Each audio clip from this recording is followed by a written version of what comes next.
A reality TV star feared for her life earlier this week. We've got everything you need to know about that incident. And an A-list actor revealed surprising news about his health. Find out who and what the diagnosis was. And later, two pop stars are going head-to-head for the Super Bowl. We've got those details and more. Entertainment on Point starts now.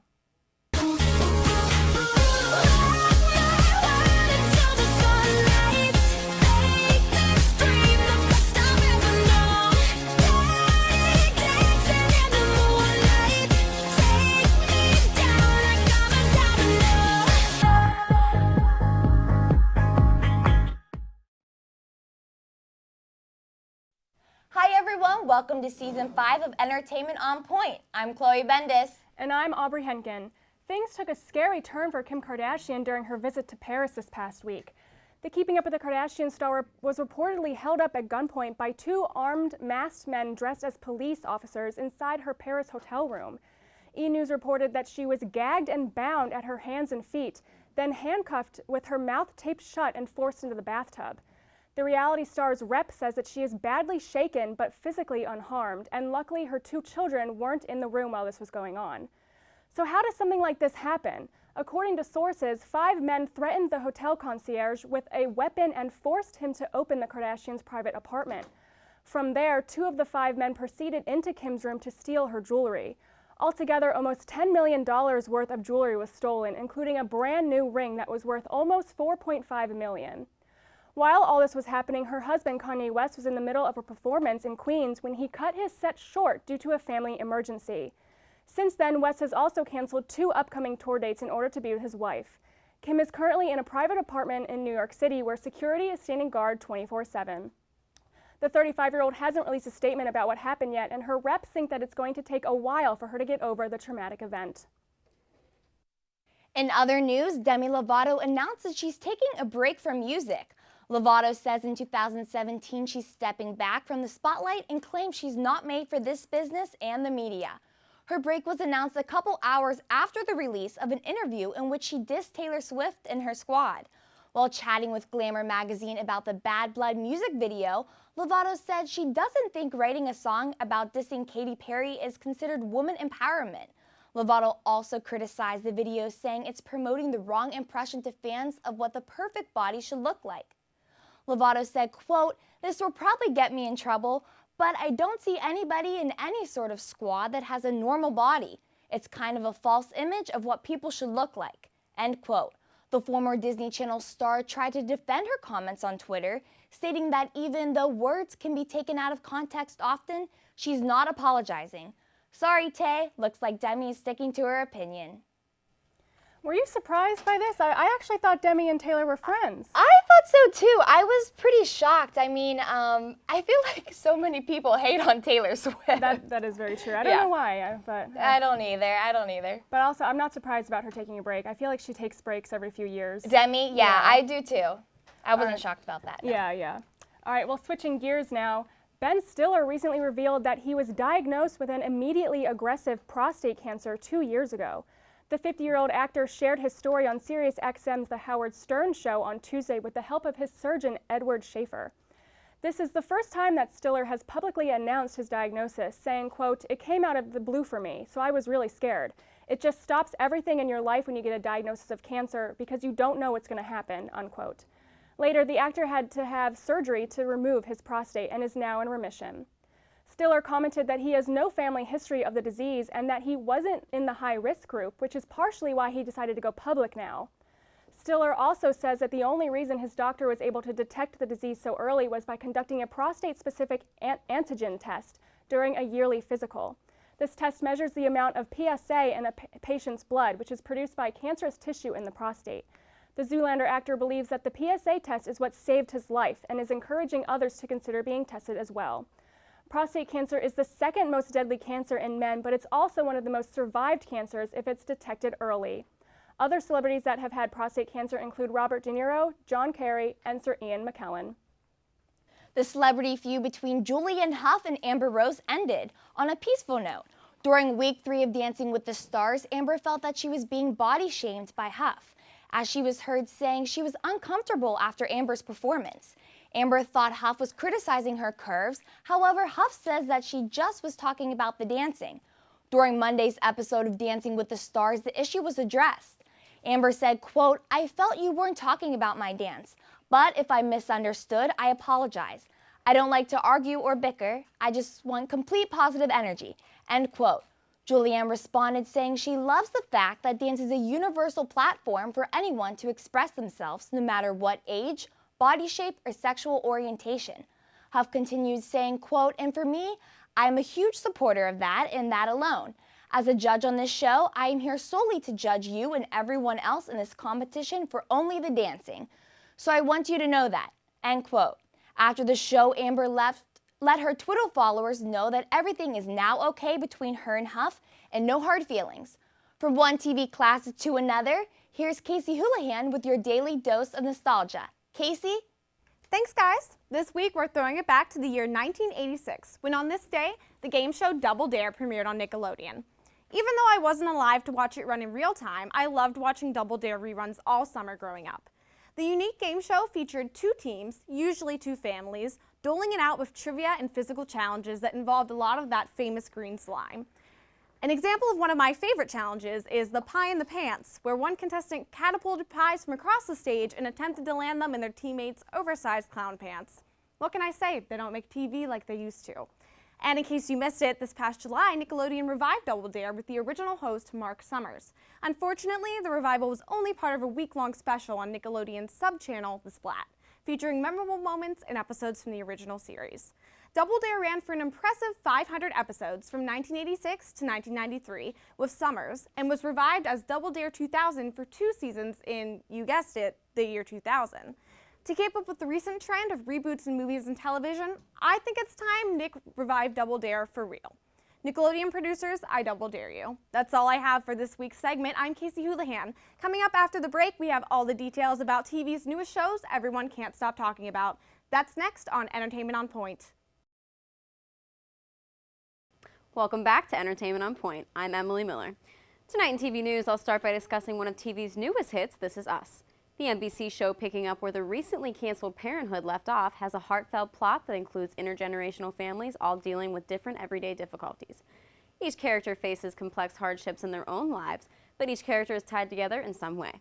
The show is full of laughter, tears, and fans are loving it. Be sure to check it out every Tuesday night on NBC. Another new raving show is E's new dating special, Catching Kelsey.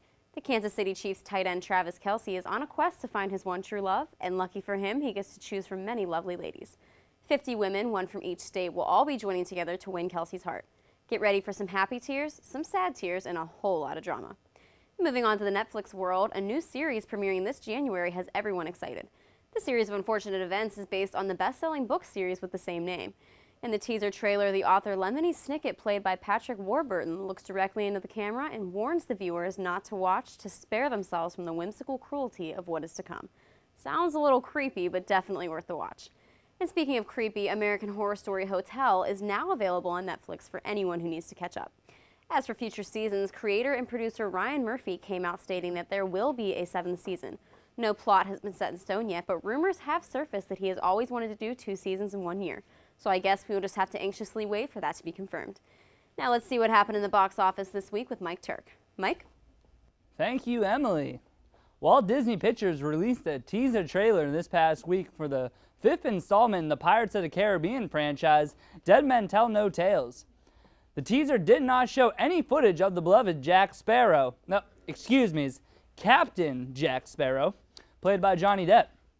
Critics and fans fell in love with the goofy, drunk, but reliable captain back in 2003.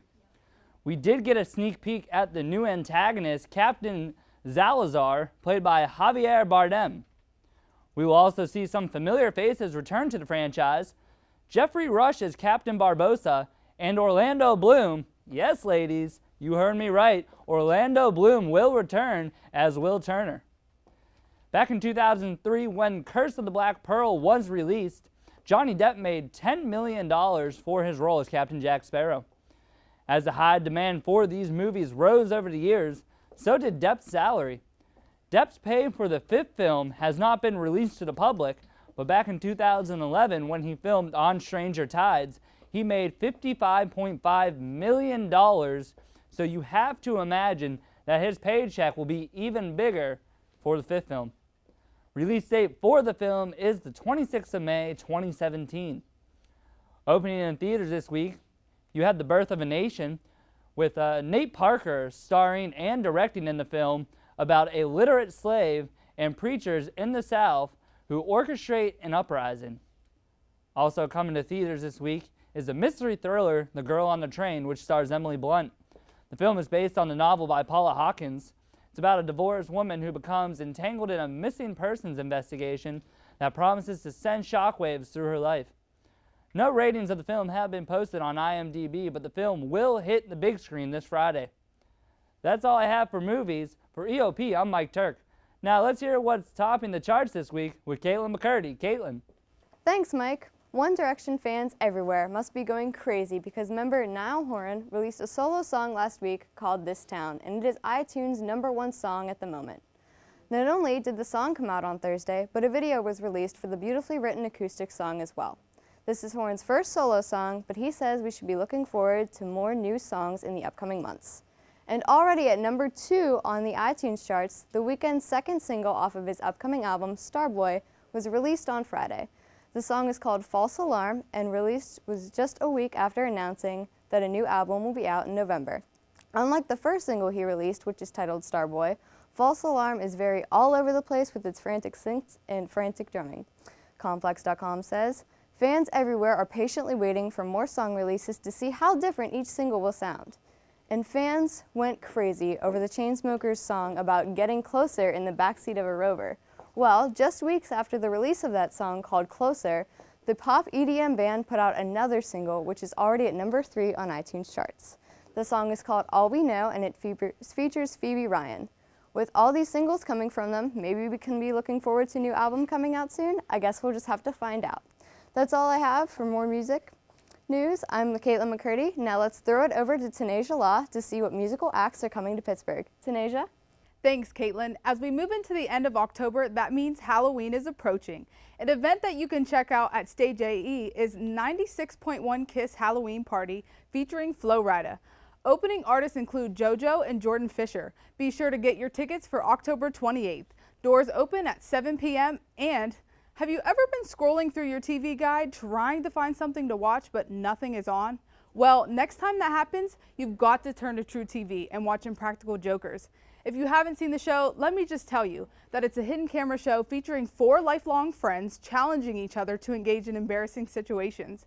Whoever loses is forced to suffer public humiliation. They call themselves the Tenderloins. You know what? Let me just cut to the chase. Forget watching these hilarious guys on TV. Go buy a ticket. Impractical Jokers will be at the PPG Paints Arena on their Santiago Cenas tour tomorrow, October 7th at 7 p.m. If you decide to go to that, be prepared to work your abs because you're going to be doing a whole lot of laughing.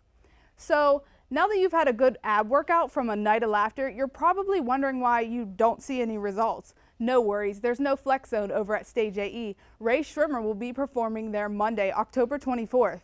Now, let's throw it over to Wyatt Cree to see what's trending on social media. Wyatt? Thanks, Tanasia. Well, as Chloe mentioned earlier, this week singer Demi Lovato took to Twitter to express her distaste for Taylor Swift's squad, claiming that not one girl in that clique looks normal. This sparked a lot of controversy for the star, who is no stranger to quitting social media when times get rough. Instead, Lovato opted to tweet, quote, "So excited for 2017, taking a break from music and the spotlight. I am not meant for this business and the media," end quote. Of course, Lovatics were up in arms, pleading the artist to stick around, begging her to finish recording her 6th studio album. However, the star once again responded to fans, this time on Instagram, saying that her 6th album will not happen until 2018 if she even decides to record another album, since she claims it will not sell anyways. Yikes. Stay strong, Lovatics.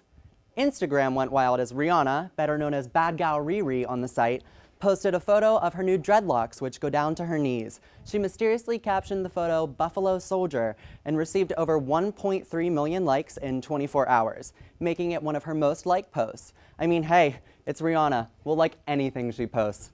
And lastly, YouTube star Colleen Bollinger, or Miranda Sings, first broke the news to her loyal subscribers on YouTube that she and her husband Joshua Evans, of almost a year now, were getting divorced after 7 years total together. Fans took to YouTube and other social media to send their love and support to both parties. That's all I have for your social media roundup. For Entertainment on Point, I'm Wyatt Cree. Now, all you Walking Dead fans, listen up, because Brianna McCall has the latest on the hit TV show's upcoming premiere. Brianna? Thanks, Wyatt. There's only 2.5 weeks left until the premiere of AMC's The Walking Dead Season 7. For all my die-hard fans, be prepared for an intense season starting with the first episode. Director Greg Nicotero told AMC's Geeking Out, quote, "This was the hardest episode I've ever directed," end quote. The last episode in Season 6 left viewers in suspense as to who Negan could have killed. The first episode of Season 7 will kick off with the reveal of who dies, along with other brutal and emotional scenes. This season also brings in a few new cast members who joined Rick and the crew. The show has been airing for 6 years and that directors have never disappointed their fans. However, Nicotero mentions how hard it was for him and a few others to direct this season, as it has a few downers. He states, quote, "I never expected as a director to be that emotionally affected by dragging my actors to their deepest, darkest places," end quote.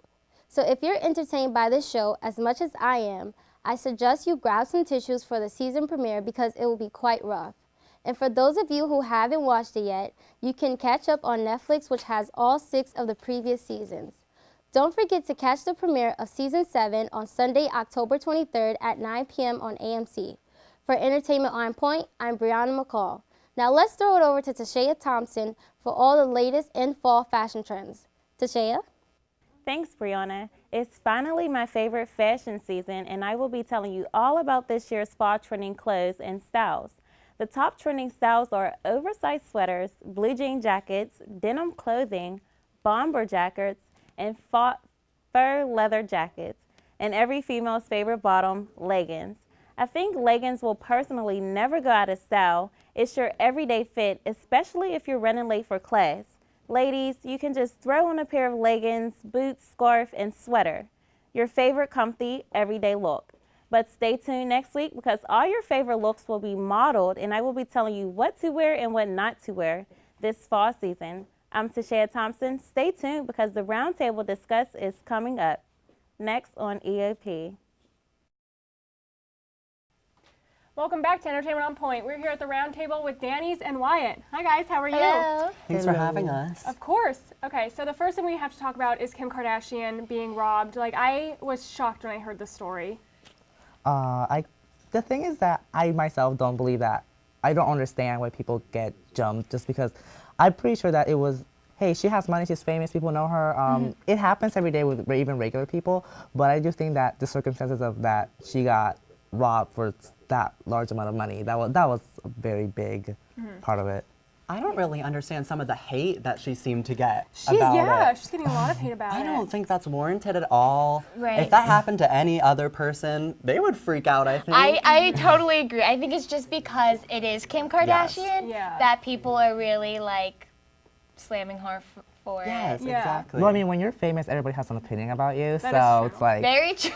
it doesn't really matter who you are, people have an opinion. So. Very, very true, yeah. I know a lot of people were saying, like, criticizing her for traveling with that much amount of jewelry anyway. Like, you shouldn't travel with $10 million of jewelry in your possession.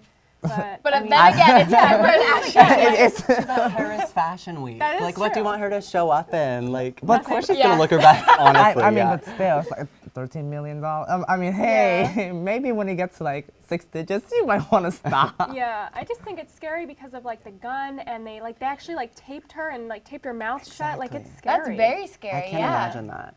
I wonder what Kanye was thinking. Oh yeah, I feel like Kanye is mad. Yeah. Yeah, I'm sure he's Yeah. mad. Well, also I heard that because of this event that happened, they're actually postponing Keeping Up with Kardashians. Like, they're not going to be filming indefinitely as of now. So Yeah, I just saw that too. yeah, which is crazy. I mean, we won't really get affected that much if that show's not on air. That's true. Are we really gonna suffer that much if that show's not on air? Not really, but I do understand that the fact that the whole circumstance of it on this show not being on air, it is a big fact to them. So that's why it translates to being a big event that happened to her. Yeah. All right, well, going on the theme of celebrities being attacked, which is an awful theme to be talking about. Yeah. But Fifth Harmony's Ali Hernandez was actually attacked on stage by a fan. Did you guys see the clip of it? Yes. I did. It's like, oh yeah, let's go for a selfie. Never mind. It's just like, what? Why? Why do you go to a concert and be like, I'm gonna go on stage and attack her? How does he get that far? That is the He question. was just strolling along, and then he thought, oh, maybe I better book it to her. Yeah. No, it's like, yeah, it's true.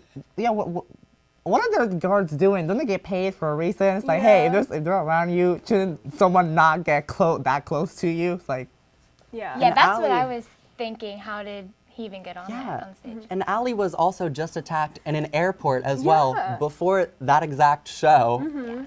oh, it's a busy week for her too. But she recovered really well. She Yeah. just kept thanking the band and the audience because it was the end of the show. That was like, kind of her job at that point. Yeah. Well, also, like, another celebrity that was attacked was Gigi Hadid. She was just attacked in the streets. Like, what is going on with all of these celebrities? I know. It's scary, actually. Yeah, I'm starting to worry for my life. Too. Yeah, honestly, I mean, you're a celebrity. You're on Entertainment on Point, so Exactly. we are all at risk. I mean, there's been a lot of attacks just in general when it comes to just like worldwide. As we all know, the clowns are around, and the literal clowns are around about to kill you. So maybe you should be careful. But yeah, it's just like, they're celebrities. Yeah, obviously they're gonna be more recognized and more. I shouldn't say targeted, but I think that's the correct word for it. Because because obviously they are more known. They are known to have money, so that goes along with that. Yeah. All right, well, let's get away from the people being attacked. Let's go to, well, something else, kind of being attacked, but not really. Taylor Swift has announced that she is headlining a pre-Super Bowl concert. But is that stepping on the toes of Lady Gaga's performance? What do you guys think? Didn't she say she was gonna go on a break after that whole thing? Yeah. She's like, oh, I'm gonna go on a break. Exactly. Yeah, what were you going to say, Wyatt? I think it really is kind of stepping on her toes. Like, normally that pre-Super Bowl show isn't like a big deal, but you know it's gonna be Taylor Swift. You know she's gonna pull some sort of stunt, whether it be new music, whether it be bringing special guests out like she always does. I just think it's not really her place. I do think it's gonna be that new music because hey, every time she breaks up with someone, she gets a new album. So I'm probably I'm betting on that. I'm betting on new music. Yeah, I mean, I love Taylor Swift a lot, and I feel like I'd be the first one there. But at the same time, I do agree that this is kind of Lady Gaga's thing, especially because she's kind of been MIA for a while. Gone for a minute, and now she's finally coming back, and so I agree with you. Yeah.